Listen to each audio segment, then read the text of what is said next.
ada pertarungan silat, baik di adegan flashback maupun di adegan hantu melawan hantu ya. Jadi kalian bisa bayangin hantu baku hantam sama hantu yang lain gitu.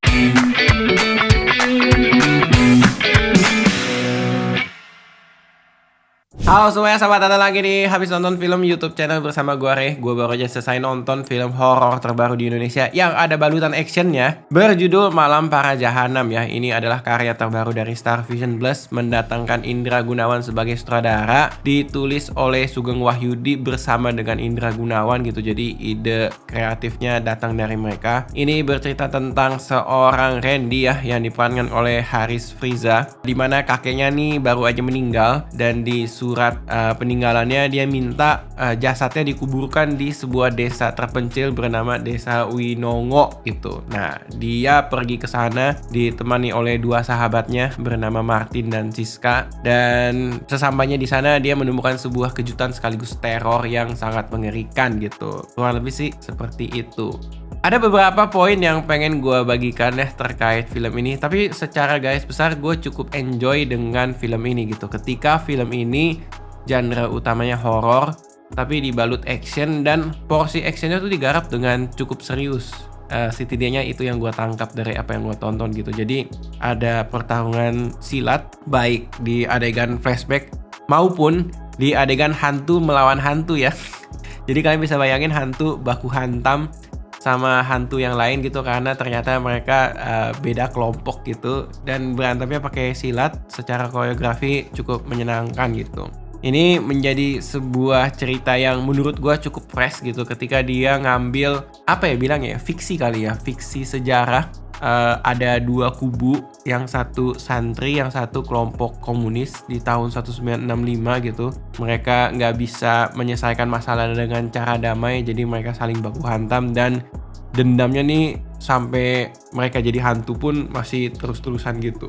Setidaknya secara backstory gue cukup appreciate karena ada pesan ya. Ada pesan di film ini yang di deliver menurut gue cukup memancing memancing perhatian di kepala gue gitu, kayak menarik nih statementnya gitu. Nah, gue juga suka ketika film ini ya, masih ngomongin soal action ya, memanfaatkan ekstrasnya tuh juga jadi petarung dengan sangat baik. Jadi nggak cuman tokoh utamanya yang berantemnya bukan tokoh utama, jadi bilangnya di sequence tertentu ada tokoh-tokoh sentral yang perlu bermain fisik gitu ya, koreografinya bagus, tapi di saat yang bersamaan ekstras di belakangnya juga koreografinya menurut gua oke gitu. Tadi kan gua udah ngomongin soal actionnya, sekarang kita pindah ke poin cerita. Menurut gua cerita nih ada plus sama ada minusnya. Ya, ada plus ada minusnya. Mungkin bisa dimaklumi karena ini let's say katakanlah adalah debut penulisan horor Indra Gunawan pertama gitu ya, yang masih dibantu oleh Sugeng Wahyudi. Gue merasa ya, ini yang gue suka, secara bercerita, narasi alur film secara keseluruhan itu udah cukup mengalir. Dibanding ada beberapa film horor yang gue nonton, gak sempet gue bahas di Habis Nonton Film YouTube channel, gue ngelihat strukturnya tuh agak terbata-bata. Kalau yang ini enggak. Kalau yang ini tuh jadi kita diperlihatkan, kita ikut merasakan kebingungan yang dialami oleh Randy dan kawan-kawan di setengah film pertamanya. Jadi pas dia ke Desa Winongo mulai diteror, ya dia bingung, kita sebagai penonton juga bingung gitu. Dan kebingungan itu dijawabnya secara perlahan-lahan, tapi struktur ceritanya tuh cukup rapih menurut gua. Jadi diikutinya tuh masih bisa menyenangkan.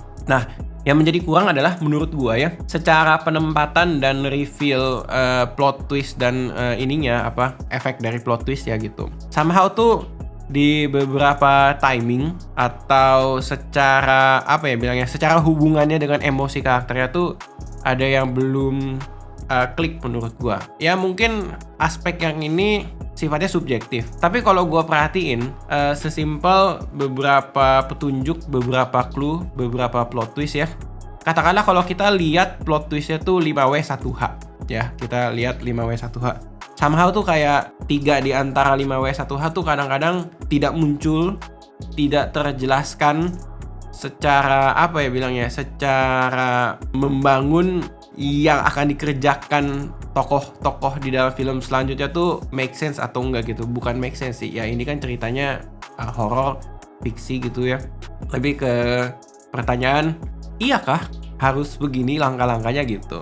Mungkin kalau gua mengkritisi bagian itu, mungkin di luar sana gue percayanya ada penonton lain yang enggak, fan-fan aja kok ini, ya nggak jadi masalah gitu.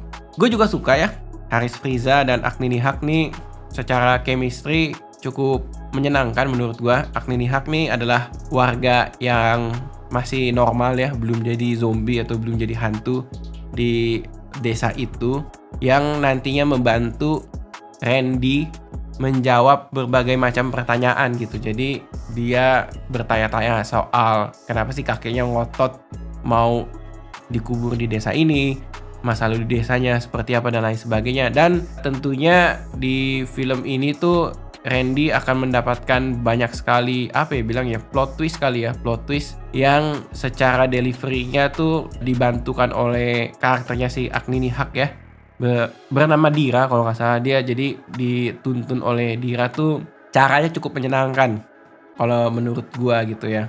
Ya walaupun film ini tuh terasa secara durasi agak padat ya.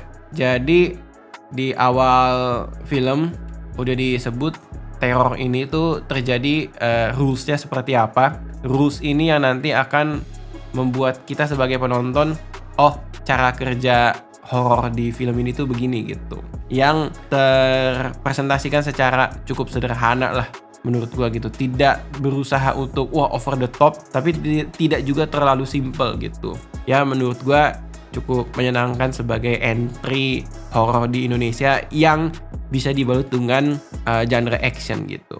Mungkin sampai di situ aja kali ya. Jadi ada plus ada minus, tapi gua merasa film ini cukup menyenangkan, bahkan bukan cukup, worth it kok, dan recommended lah untuk ditonton di bioskop gitu. Oke, gua nggak tahu ya teman-teman yang menonton video ini punya pendapat yang berbeda, boleh aja share di kolom komentar. Dan ya that's it, sampai jumpa di video habis nonton film YouTube channel selanjutnya. Thank you semua, bye bye.